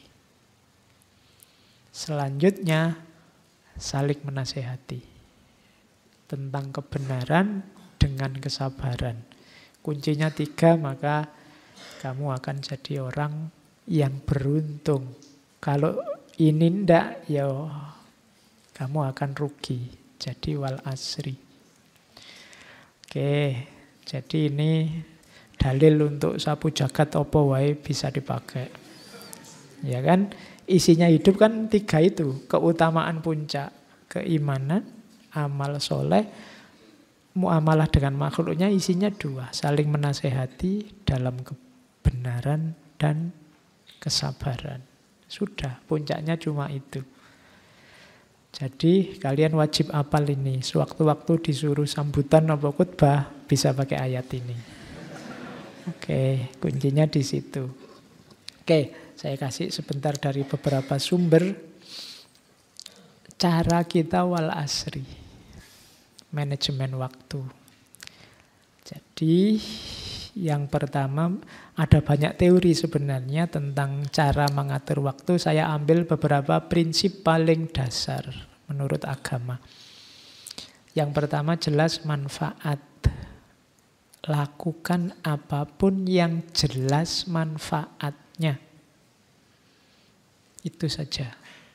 Kalian mau melakukan apa saja, coba tanya manfaatnya apa. Kamu ngaji, kamu nulis, kamu kuliah, manfaatnya apa? Mau minum saja misalnya, bismillah. Ada manfaatnya? Ada, biar tidak haus. Nah itu kan, jadi lakukan yang jelas manfaatnya. Mau posting, mau ngobrol, mau nongkrong, bukan tidak boleh. Tapi pertegas manfaatnya apa. Termasuk yang mau merokok, mau pacaran, mau monggo tanyakan dulu. Asal paling tidak kamu sendiri ngerti manfaatnya ini loh Pak. Loh saya kalau tidak ngerokok Pak, pusing saya Pak. Mending saya tidak makan daripada tidak ngerokok. Karena itu paling tidak kamu sendiri ngerti ada manfaatnya. Jangan sampai orang lain menganggap tidak ada manfaatnya, kamu sendiri juga tidak. Saya juga tidak tahu Pak kenapa saya merokok itu. Ya janganlah ya. Jadi kamu harus tahu manfaat yang kamu lakukan. Ya dalil-dalilnya banyak. Kayak hadis itu kan, nikmatani bunun fihi makasirum minan nasi as-sihah wal farah. Ada 2 nikmat yang Banyak sekali orang tertipu di situ, yaitu nikmat waktu luang dan kesehatan. Ini sering diceramahkan. Aktiflah melakukan kegiatan karena kebahagiaan itu ada dalam tindakan.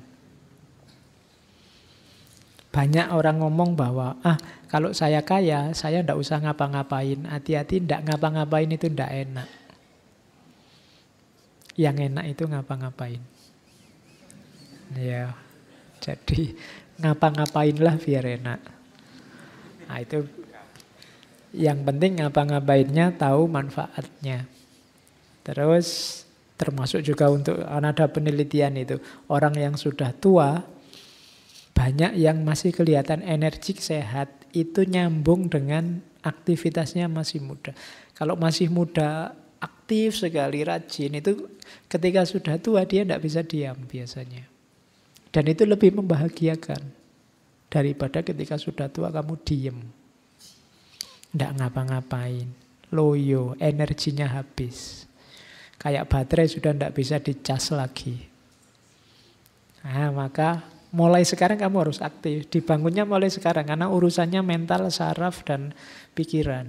Kalau tidak jadi habit, ya waktu tua ya tidak usah ditunggu, Pak. Saya sekarang mumpung masih muda, senang-senang aja, Pak. Besok baru serius. Anda. Kalau tidak jadi habit, tidak bisa. Begitu mau serius, mulainya susah. Maka lakukan yang manfaat. Itu saya bawakan 2 quotes dari Ibnu Mas'ud dan Hasan Basri. Ya lumayan untuk bahanmu kapan-kapan kalau disuruh kultum. Katanya Ibnu Mas'ud, ma nadamtu ala syai' nadami ala yaumin ghurbat syamsuhu nakuso fihi ajali walam yazid fihi amali. Tiada yang pernah kusesali selain keadaan ketika matahari tenggelam. Umurku berkurang, tapi amalku tidak bertambah. Itu Ibnu Mas'ud. Katanya Hasan Basri, min alamati i'radillahi ta'ala anil abdi ayyaj'ala syuhlahu fima la ya'nihi khudlanan minallahi azza wa jalla. Di antara tanda Allah berpaling dari seseorang hamba, Allah menjadikannya sibuk dalam hal yang sia-sia.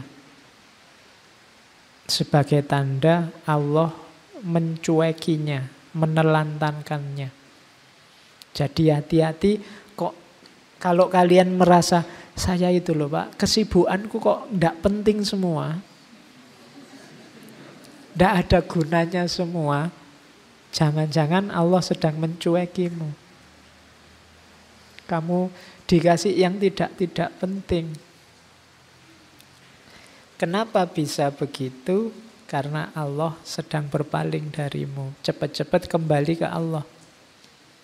Kalau sangat banyak hal yang kamu sibukkan ternyata hampir semua tidak ada artinya, tidak manfaat untuk dirimu, untuk masyarakatmu, untuk agamamu, jangan-jangan memang Allah sedang berpaling darimu, maka cepat-cepat kamu kembali ke Allah. Itu nasihatnya Hasan Basri. Prinsip manajemen waktu yang kedua, efisien. Ini prinsipnya orang modern. Kalau bisa multitasking. Ada, saya kasih contoh beberapa ulama itu. Misalnya Khatib al-Baghdadi, ulama hadis. Khatib Baghdadi ini kemana-mana kalau jalan bawa buku dan baca buku. Tidak ada waktu yang terluang. Jalan-jalan sambil bawa buku, mungkin rekreasi sambil bawa buku. Kalau kita kan hari ini bawa HP. Sekarang bawa HP tidak apa-apa, asal HP isinya yang penting, yang baik. Mungkin buku juga tidak apa-apa, itu niru Khatib Baghdadi. Ada juga Imam Sulaim Ar-Razi, ini ulama Syafi'iyah. Satu ketika beliau keluar rumah, ada kepentingan. Tidak lama kemudian kembali. Sudah beres, Syekh, kepentingannya sudah. Lumayan saya sambil menyelesaikan urusan bisa menghatamkan 1 juz. Nah, itu kan multitasking namanya. Sambil diem, santai, sambil ngaji 1 juz. Satu ketika pulpen beliau rusak. Pulpennya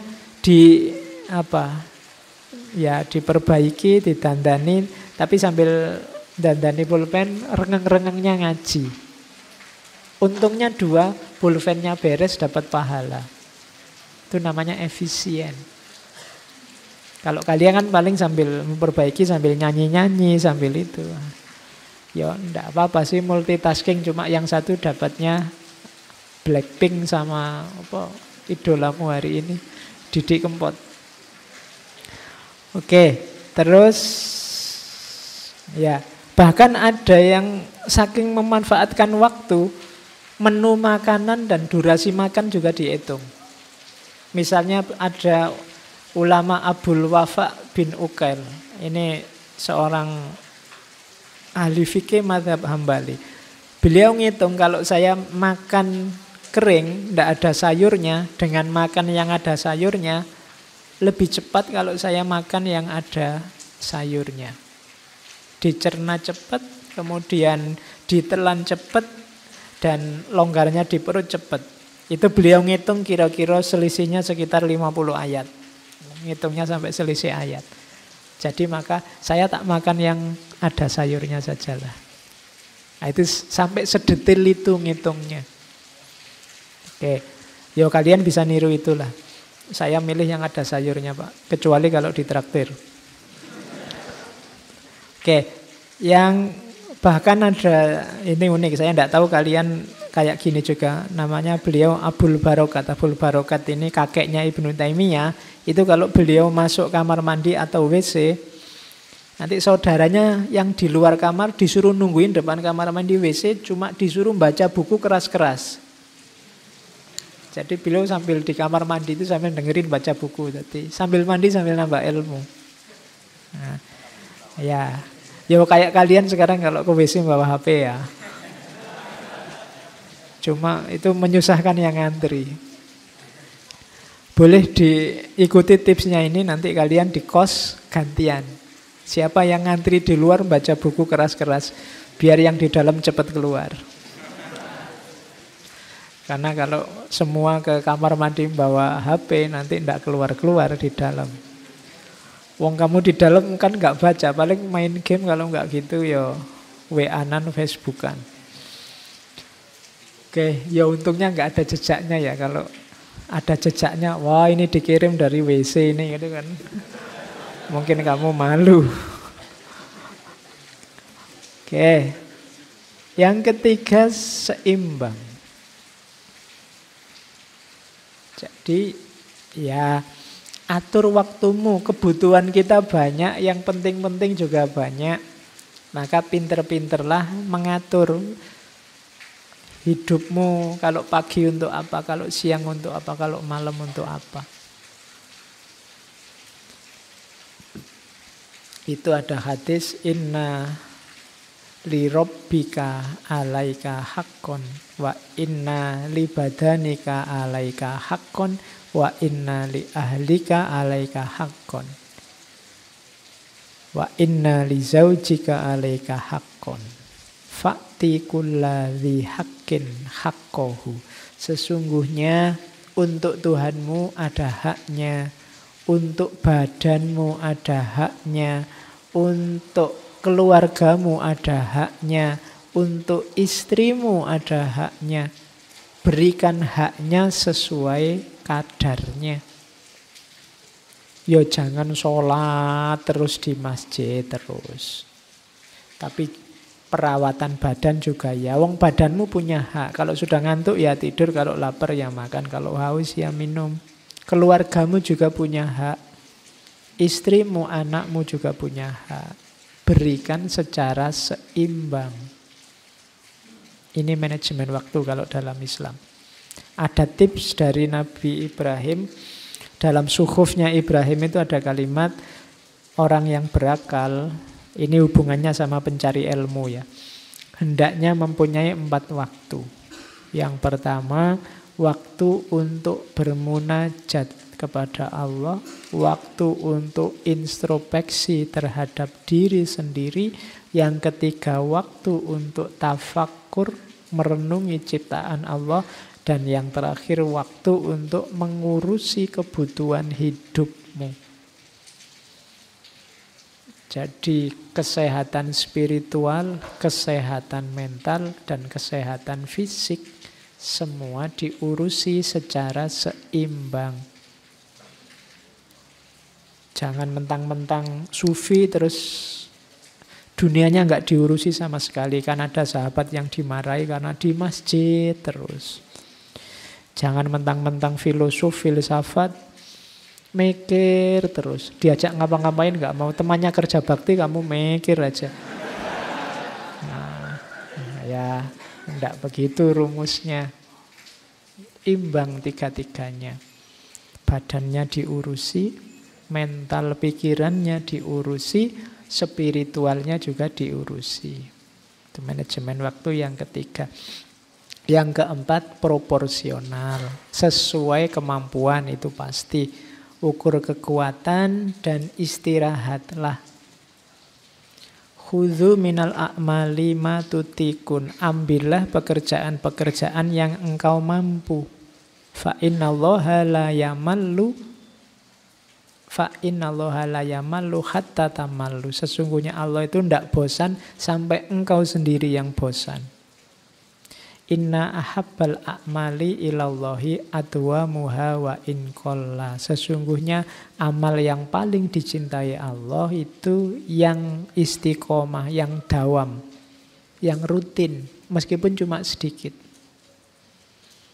Jadi tidak apa-apa, tidak yang berat-berat, semampumu saja. Tidak usah iri sama, wah temanku itu bisa tahajud tiap malam, yang sana bisa Senin Kemisnya tidak putus-putus, yang sini malah puasa Daud. Aku tidak bisa. Bisaku cuma mendoakan semoga yang puasa Daud, yang Senin Kemis itu kuat dan sehat. Misalnya. Bisaku cuma itu, lu tidak apa-apa. Asal apa? Istiqomah. Kamu rajin mendoakan teman-temanmu biar yang Senin, Kemis, dan Daud itu sehat. Tidak apa-apa. Allah cinta yang semacam itu. Kalau mampumu cuma itu ya tidak apa-apa. Terus jangan diforsir. Ya kerja, ya istirahat.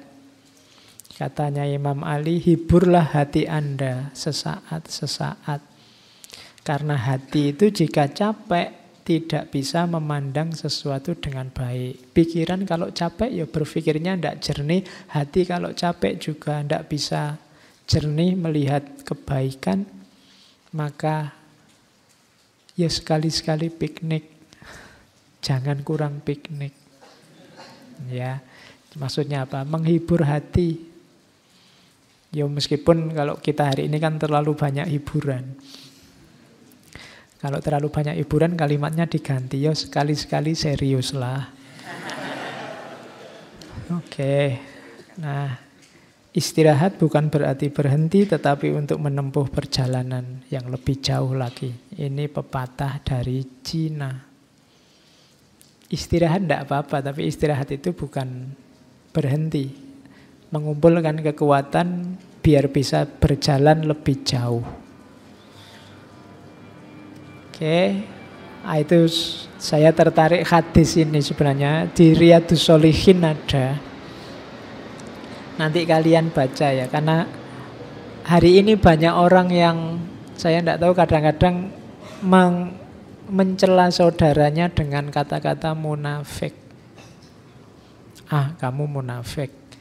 Nah, ada hadis saya ketemu di Riyadhus Shalihin itu panjang, awalnya saya potong yang di belakang. Jadi ada sahabat namanya Handzalah bin Ar-Rabi' al-Usayyidi. Handzalah ini galau sebenarnya. Dia merasa, wah aku ini kok tidak bisa jadi orang soleh terus-terusan ya. Jangan-jangan aku ini munafik.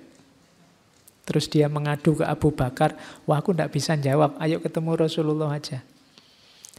Terus diajak menghadap Rasulullah. Abu Bakar tanya pada Rasulullah, Rasulullah ini loh Handzalah ini dia takut dirinya sendiri, dia takut kalau jadi orang munafik. Terus Rasulullah tanya, lah kok begitu?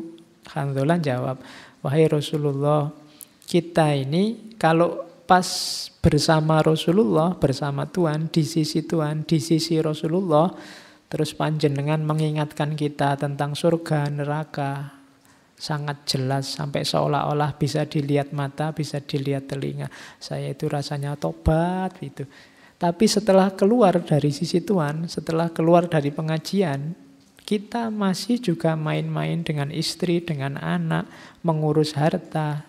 Sehingga karena itu banyak yang kita lupakan tentang keduanya tadi.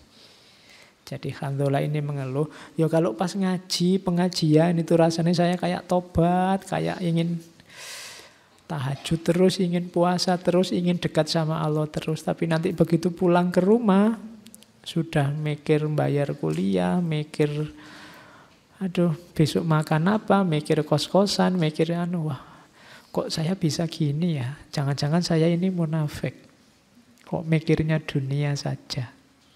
Padahal tadi waktu pengajian tidak begitu. Nah, itu keluhannya Hanzalah. Nah terus Rasulullah menjawab, demi zat yang jiwaku ada dalam genggaman kekuasaannya, kalau engkau semua tetap sebagaimana hal keadaanmu di sisiku dan juga senantiasa berzikir, niscaya para malaikat menjabat tanganmu semua. Baik ketika engkau ada di hamparanmu atau ketika ada di jalananmu. Maksudnya waktu bangun atau waktu tidur, termasuk sedang berjalan-jalan. Tetapi hai Hanzalah, kalau bahasanya Rasulullah, saatan-saatan. Saatan-saatan itu masing-masing ada waktunya. Sesaat-sesaat. Sesaat memang kita zikir, sibuk dengan Allah, ngurusi rohani kita. Nanti sesaat lagi ngurusi kehidupan kita, mencari sandang pangan, dan lain-lain.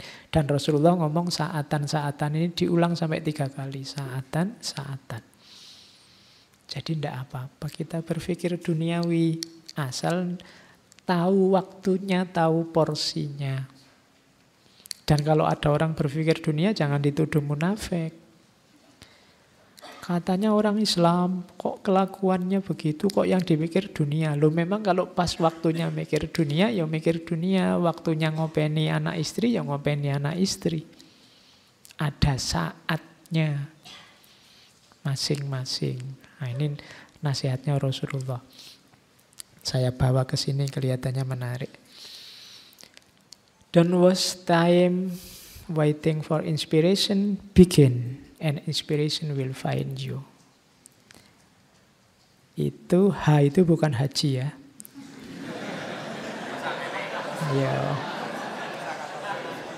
Ya. Harriet Jackson Brown Junior. Ya, jadi jangan buang-buang waktu menunggu inspirasi. Wah, saya nyari inspirasi dulu, Pak. Saya nunggu mood, Pak. Tidak ketemu. Mulailah saja pekerjaanmu, inspirasinya akan datang. Harriet Jackson Brown Junior. Ini motivator dari Amerika. Dia punya kalimat bagus juga. Don't say you don't have enough time. Jangan bilang kamu tidak punya waktu atau tidak ada waktu. You have exactly the same number of hours per day that were given to Helen Keller, Pastor Michelangelo, Mother Teresa, Leonardo da Vinci. Semua tokoh besar. Jangan bilang kamu tidak punya waktu, tidak ada waktu, atau tidak cukup waktu. Waktu yang diberikan padamu sama persis dengan waktu yang diberikan pada siapapun tokoh-tokoh besar. Soekarno, Ki Hajar Dewantoro, Kiai Haji Hasyim Asy'ari, Kiai Haji Ahmad Dahlan. Waktunya sama 24 jam. Persis. Dan mereka bisa melakukan hal-hal besar. Kenapa kamu tidak? Nabi Muhammad pun juga 24 jam. Tidak ada dalilnya karena beliau Nabi, maka waktunya jadi 28, tidak ada. 24 sama. Tapi manfaat hidupnya luar biasa. Maka jangan beralasan tidak punya waktu atau tidak ada waktu. Jangan-jangan kita saja yang tidak bisa ngatur waktu. Oke, dan ingat-ingat katanya Steve Jobs yang almarhum tahun 2011 yang lalu, yang punya Apple Incorporation. Your time is limited, so don't waste it living someone else's life. Waktumu terbatas, jangan buang-buang waktu untuk hidup versi orang lain. Hiduplah versimu sendiri, gampang-gampangannya itu. Jadi hiduplah edisi dirimu sendiri. Kenapa? Eman-eman waktumu terbatas, katanya Imam Syafi'i, al-waktu kas-saif. Jadi itulah gambaran-gambaran umum tentang waktu. Setiap isu tadi bisa kita bahas panjang lebar kapan-kapan. Oke, saya kira itu pertemuan kita untuk malam hari ini. Ini ketemu di bulan Januari. Kita akan ketemu lagi mungkin di Februari, 2 minggu terakhirnya ya, minggu ketiga dan keempat. Mumpung bulan Februari kita ngomong lagi tentang cinta. Yo, wis ora apa-apa. Kelihatannya nanti kita ngajinya sudah melewati Valentine Day, jadi aman.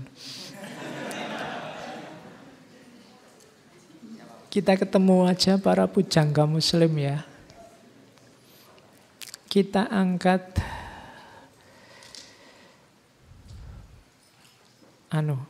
Sufi Syekh Abdurrahman Jami yang nulis kisah alegoris tentang Yusuf Zulaiha. Jadi kita basisnya novel aja, Yusuf Zulaiha, dan Syekh Nidhomi minggu selanjutnya yang nulis Laila Majnun. Oke, jadi kita ketemu Yusuf Zulaiha minggu pertama, kemudian bukan minggu pertemuan kita selanjutnya, dan terakhir kita ketemu Laila Majnunnya Nizami. Oke, itu pertemuan kita di bulan Februari. Saya akhiri sekian untuk pertemuan Januari. Kurang lebihnya mohon maaf. Wallahul muwaffiq, wallahu a'lam bissawab. Wassalamualaikum warahmatullahi wabarakatuh.